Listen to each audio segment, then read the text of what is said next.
የሰማዩ ጋሪ 80 ዓመታትን የአፍሪካ ግርማ ሆኖ አየሩን በግርማ ቀስፏል። የሰማዩ ፈረስ ደመናን እየገረሰሰ አፍሪካን ከዓለም ጋር ለአንድ ክፍለ ዘመን ጥቂት ፈሪ ለሆኑ ዓመታት ያክል አገናኝቷል። አየር መንገዱ የፓን አፍሪካኒዝም ምልክት ነው። የነ ኔልሰን ማንዴላ ጸረ አፓርታይድ ትግል ስሜትን ያፋፋመ፣ የሙጋቤ ዛኑ ፒኤፍ የትግል አጋር በመሆን የዚምባብዌ ነፃነት ላይ አሻራን ያሳረፈ፣ የእስያን ደመና የገረሰሰ በአውሮፓ ይናኘ፣ በአሜሪካ የገነነው አየር መንገዱ የ80 ዓመት አኩሪ ታሪኩን በደማቅ የስኬት ቀለማት አየሩ ላይ ጽፏል።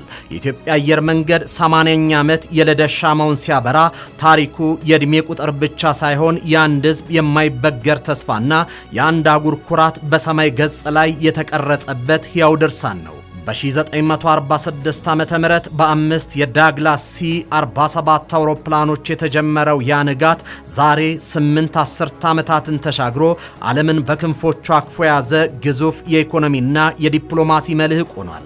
ይህ መልህቅ በምድር ላይ በተመሰረተ ልማት ጸንቶ የሚቆም፣ በሰማይ ላይ ደግሞ እንደ ንስር አድማሳትን የሚቀዝፍ የልዕልና ምልክት ነው። በተለይ ባለፉት 8 ዓመታት የተከናወኑ መዋቅራዊ ሪፎርሞች ይህንን አንጋፋ ተቋም ከመደበኛ እድገት ምህዋር አውጥተው የዓለም አቀፍ አቪዬሽን ቁንጮ እንዲሆን አድርገውታል። በእነዚህ 8 ዓመታት የገጠሙትን ፈተናዎች በድል ተሻግሯል። ኮቪድ ወረርሽኝን በድል ተሻግሯል። የመካከለኛው ምስራቅ ቀውሶች ሳይበግሩት ዓለምን አገናኝቷል። የኢትዮጵያ አየር መንገድ የኢትዮጵያ ልዝብ ዲፕሎማሲ፣ ሶፍት ዲፕሎማሲ ዋነኛ መሳሪያና የኢኮኖሚ ዋስትና መሆኑን በተግባር ተረጋግጧል። የአየር መንገዱ ስኬት ከአፍሪካ ቀንድ አልፎ በዋሽንግተንና በፓሪስ የዲፕሎማሲ አዳራሾች ውስጥ የሀገርን ዋጋ ከፍ አድርጓል። ከቦይንግና ከኤርባስ ኩባንያዎች ጋር ያለው የቢሊዮን ዶላሮች የንግድ ትስስር ኢትዮጵያን በሀያላን ሀገራት ዘንድ የማይታለፍ የንግድ አጋር አድርጓታል። እኚህ ስምምነቶች መሬት ላይ በሚገነቡ ግዙፍ ፕሮጀክቶች የታጀቡ ናቸው። በቢሾፍቱ የሚገነባው አዲሱ ግዙፍ አውሮፕላን ማረፊያና የቦሌ ዓለም አቀፍ አውሮፕላን ማረፊያ የመስተንግዶ አቅም ወደ 25 ሚሊዮን መንገደኞች ከፍ ማድረጉ የኢትዮጵያ በር ለዓለም ወለል አድርጎ የከፈተ ድንቅ ስኬት ነው። ዛሬ አየር መንገዱ ተጓዦችን ብቻ አያመላልስም። ይልቁንም የሀገርን ግርማ ሞገስ በየአህጉራቱ እያስተዋወቀ የቱሪዝምና የኢንቨስትመንት ድልድይ ሆኖ ያገለግላል። ይህ የ8 አስርት ዓመታት የከፍታ ጉዞ በቁጥሮች ሲመዘን ደግሞ ይበልጥ ያስደንቃል። የኢትዮጵያ አየር መንገድ የኢትዮጵያ ልዝብ ሶፍት ዲፕሎማሲ ማስፈጸሚያ ነው። የአሜሪካ የውጭ ጉዳይ መስሪያ ቤት ልሳን የሚባለው ፎሪን ፖሊሲ መጽሔት ሰርቶት በነበረው የአየር መንገዱ የዓለም አቀፍ ገበያ ላይ ያለው የስኬት ሚና የአሜሪካን የምስራቅና የሰሜን አፍሪካ የውጭ ጉዳይ ፖሊሲ እንዴት እንደቃኘውም ይዳስሳል። ኢትዮጵያ አቪዬሽን ዘርፍ ላይ ያሳየችው እድገት በቢሊዮን ዶላሮች ዋጋ ያለው የዩኤስ ኢትዮጵያ ትብብርና ኢትዮጵያ በሕዝብ ብዛትና በቆዳ ስፋት ትልቅ አገር መሆኗን የደረጀና የተነባበረ ኢኮኖሚ እንዲኖራት አድርጓል። እንደ መጽሔቱ የኢትዮጵያ አየር መንገድ በኢትዮጵያና በአሜሪካ መካከል የማስተሳሰሪያ ገመድ ነው። ኢትዮጵያ በቢሾፍቱ የምትገነባው ኤርፖርት ለትራምፕ አስተዳደር ትርጉሙ ብዙ ነው። ኢትዮጵያ የአየር ማረፊያዎቿን ስትገነባ ከቦይንግ ጋር ያላትን የአውሮፕላን ግዢ ታጠናክራለች። ነገሩን ለመረዳት እንዲያመች በአሃዝ ደገፍ እናደርገው። በፈረንጆቹ 2035 አየር መንገዱ አሁን ያለውን የአውሮፕላን ቁጥር ወደ 207 ማድረስ ይፈልጋል። የመዳረሻ ስፍራዎቹንም በእነዚህ ዓመታት ከ140 ወደ 207 ለማድረስ በመስራት ላይ ይገኛል። በዓመት የሚያስተናግዳቸው የተጓዦች ቁጥር ከ40 እስከ 60 ሚሊዮን ከፍ ያደርጋል ተብሎ ይጠበቃል። ከዚህ ባለፈ ኢትዮጵያ የኤርባስ አውሮፕላን ገዢ ሀገር ናት። የኢትዮጵያና የፈረንሳይ የሁለትዮሽ ግንኙነትን ስትራቴጂክ ካደረጉት መካከል የኤርባስ አውሮፕላን ግዢ ነው። የኢትዮጵያ ዲፕሎማሲ ግንኙነት እየፋፋ ነው። በዓለም ላይ ያላት ዋጋ እየጨመረ ይገኛል። እንደ አውሮፓውያን አቆጣጠር በ2035 የአውሮፕላኖቹን ቁጥር ወደ 207 ለማድረስና በዓመት እስከ 60 ሚሊዮን መንገደኞችን ለማስተናገድ የተነደፈው ራዕይ አየር መንገዱ የትውልድ ቅብብሎሽን ጠብቆ የሚጓዝ ዘላቂ ተቋም መሆኑን ያበስራል። በአሁኑ ወቅትም የገቢ መጠኑን ወደ 7.6 ቢሊዮን ዶላር በማሳደግና ከ28000 በላይ ለሚሆኑ ዜጎች የሥራ ዕድል በመፍጠር የሀገር ውስጥ ኢኮኖሚ የደም ስር ሆኖ ይገኛል። የአቪዬሽን አካዳሚው ወደ ዩኒቨርሲቲነት ማደጉና በቅሊንጦ የተጀመረው የኤሮስፔስ ማምረቻ ኢንዱስትሪ ተቋሙ ከበረራ አልፎ ወደ ዕውቀትና ቴክኖሎጂ ሽግግር ማማ ላይ መድረሱን ይናገራል። አየር መንገዱ ከቁጥራዊ ስኬቶች ባሻገር የለዘብ የዲፕሎማሲ ማስፈጸሚያ ነው። አሜሪካም ፈረንሳይም ፕሬዝዳንት ትራምፕም ኢማኑኤል ማክሮንም ከኢትዮጵያ ጋር የተሳፉበት ክር አንዱ አየር መንገዱ ነው። ጤና ይስጥልኝ። ይህ ኢትዮ መልሕቅ ነው። መልሕቃችን የአየር መንገዱን የ80 ዓመታት ጉዞ የ8 ዓመቱን ሪፎርም ይዳስሳል።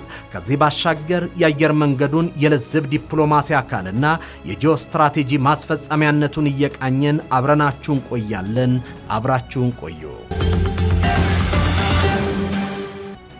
በኢትዮጵያ ከተነሱ አንኳር ጥያቄዎችና በኩራት ሰመሩ ከሚባሉ ስራዎቻችን አንደኛውና ቀዳሚው የኢትዮጵያ አየር መንገድ ግሩፕ ነው። ባለፉት 80 ዓመታት ይህ አየር መንገድ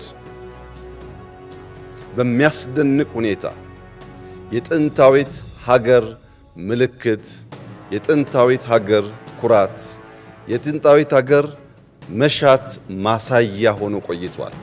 የኢትዮጵያ አየር መንገድ 80ኛ ዓመት የልደት ሻማውን ሲያበራ ታሪኩ የልዕልናና መታደስ ሆኖ ይነበባል። በተለይም ባለፉት 8 ዓመታት በጠቅላይ ሚኒስትር አብይ አህመድ መሪነት የተደረገው ጥልቅ ሪፎርም ተቋሙን ከነበረበት የእድገት ምህዋር ነቅሎ ወደ አዲስ የከፍታ ማማ አሻግሮታል። ይህ አንጋፋ ተቋም በማዕበል ውስጥ የማይናወጥ መሬት ላይ በጽኑ አደረጃጀት ተተክሎ በሰማይ ላይ ክንፍ ያወጣ ግዙፍ የኢትዮጵያ መልሕቅ ሆኗል። ይህ መልሕቅ ወደ ታች የሚጎተት ሳይሆን አድማሶችን የሚሰብር የኢትዮጵያን ስም በዓለም ሰማይ ላይ የሚያደምቅ አንጸባራቂ ኮከብ ነው። የዚህ ከፍታ ጉዞ ሚስጥር መሬት ላይ በተዘረጉ ግዙፍ የመሰረተ ልማት ስራዎች ይጀምራል። አየር መንገዱ የዓለም መገናኛ ማዕከል የሆነውን የቦሌ ዓለም አቀፍ አውሮፕላን ማረፊያን የመስተንግዶ አቅምን ከ10 ሚሊዮን ወደ 25 ሚሊዮን መንገደኞች ከእጥፍ በላይ በማሳደግ የኢትዮጵያን በር ለዓለም ወለል አድርጎ ከፍቷል። ከ64 ዓመታት በኋላ በ80 ሚሊዮን ዶላር እየተገነባ ያለውና 8 ህንፃዎችን ያቀፈው አዲሱ የኮርፖሬት ዋና መስሪያ ቤት እንዲሁም 1121 ክፍሎች ያሉት የኢትዮጵያ ስካይላይት ሆቴል የድርጅቱን ግርማ ሞገስ በዓይን የሚያሳዩ ሐውልቶች ናቸው። በ50 ሚሊዮን ዶላር የተመረቀው ዘመናዊ የኢኮሜርስና የዳታ ማዕከል የዘመኑን የዲጂታል ቴክኖሎጂ ትጥቅ ሲያስታጥቁት፣ በቅሊንጦ የተቋቋመው የኤሮስፔስ ማምረቻ ኢንዱስትሪ ደግሞ ሀገሪቱን ወደ አዲስ የኢንዱስትሪ ምዕራፍ አራምዷታል። ከዚህ ባሻገር የአቪዬሽን አካዳሚው ወደ ዩኒቨርሲቲነት አሳድጎ በዓመት 4000 ተማሪዎችን ለመቀበል መቻሉ እንዲሁም ለ5000 ሰራተኞች የመኖሪያ ቤት መገንባቱ የድርጅቱ ነፍስ ከሆኑ የሰው ኃይሉ ጋር ያለውን ጥልቅ ቁርኝነትና ቤተሰባዊነት ፍቅር ያሳያል። በመሬት ላይ ጸናው ይህ መልሕቅ በሰማይ ላይ ደግሞ ክንፎቹን በስፋት ዘርግቷል።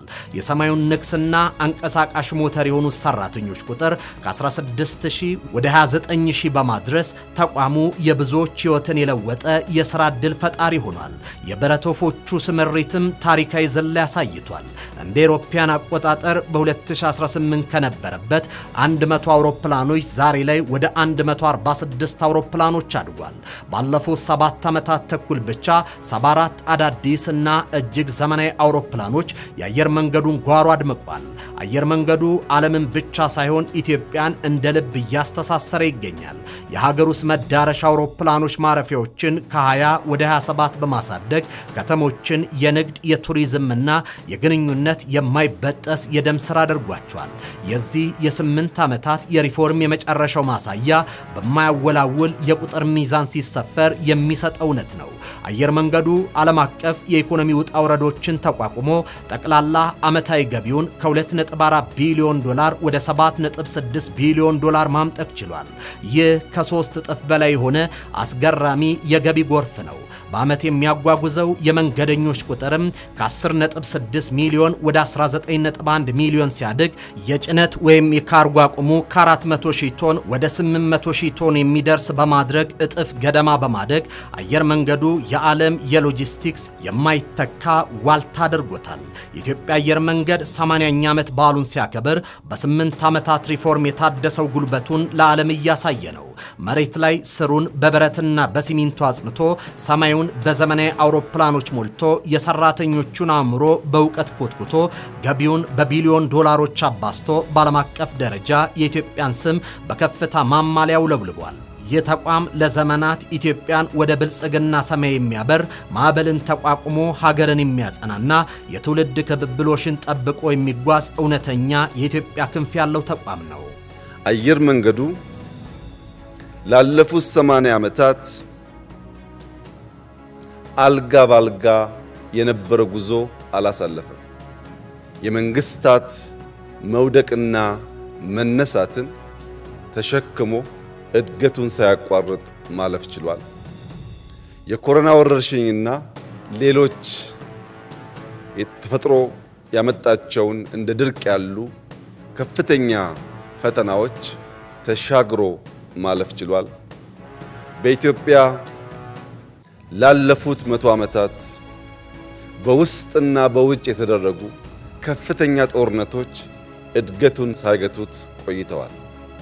የኢትዮጵያ አየር መንገድ የኢትዮጵያ ኩራት የሚባለው ምንም አይነት ተግዳሮት ፈተና ሳይገጥመው ሳይሆን በተፈጥሮና ሰው ሰራሽ የገጠሙትን ፈተናዎች በከፍተኛ ብቃት አልፎ የአፍሪካ ኩራት፣ የአፍሪካ መመኪያ፣ የኛም የብልጽግና መሻት ማሳያ መሆን ችሏል።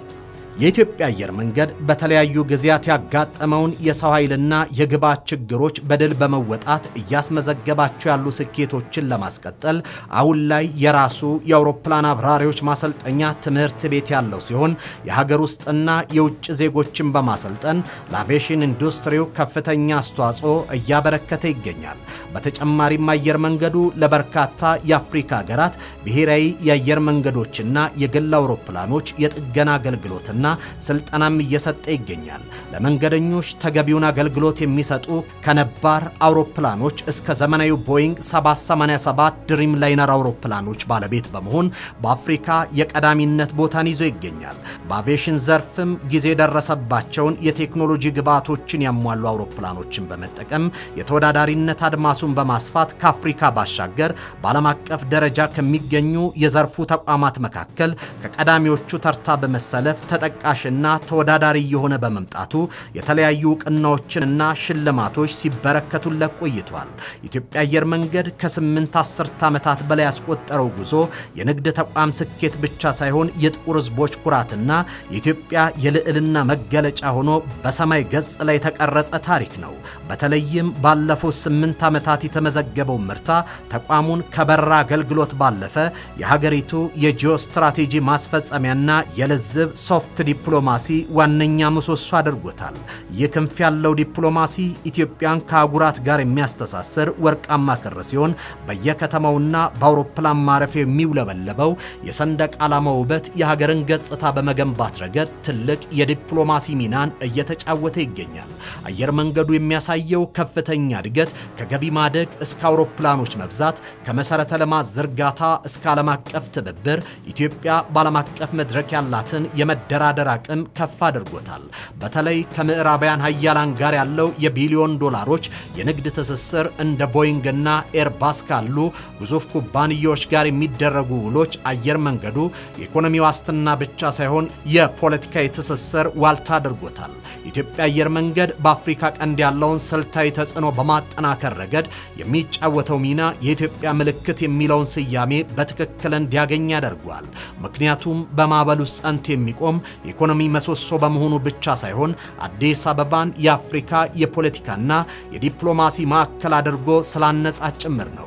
በጠቅላይ ሚኒስትር አብይ አህመድ መሪነት ባለፉት 8 ዓመታት የተከናወኑት ጥልቅ ሪፎርሞች ተቋሙን በአዲስ ጉልበትና ራዕይ በማነቃቃት የሀገር ውስጥ ትስስርን በማጠናከርና ዓለም አቀፍ መዳረሻዎችን በማስፋት የሀገርን ድንበር ተሻጋሪ ተጽዕኖ ገንብቷል። የኢትዮጵያ ስካይላይት ሆቴል፣ የአቪዬሽን ዩኒቨርሲቲና ዘመናዊው የካርጎ ተርሚናል ተቋሙ የእውቀትና የቴክኖሎጂ ሽግግር ማዕከል በማድረግ የኢትዮጵያን ልዝብ ኃይል ሶፍት ፓወር በዓለም ፊት አድምቆታል።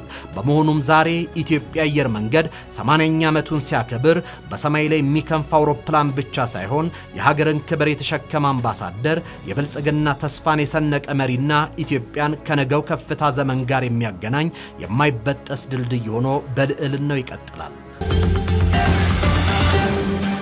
የተከበራችሁ የኢትዮ መልሕቅ ቤተሰቦች የዛሬው መልሕቃችን በዚህ ተጠናቋል። በቀጣይ በሌላ ርዕሰ ጉዳይ እስከምንገናኝ በያላችሁበት ሰናይ ጊዜ ይሁንላችሁ።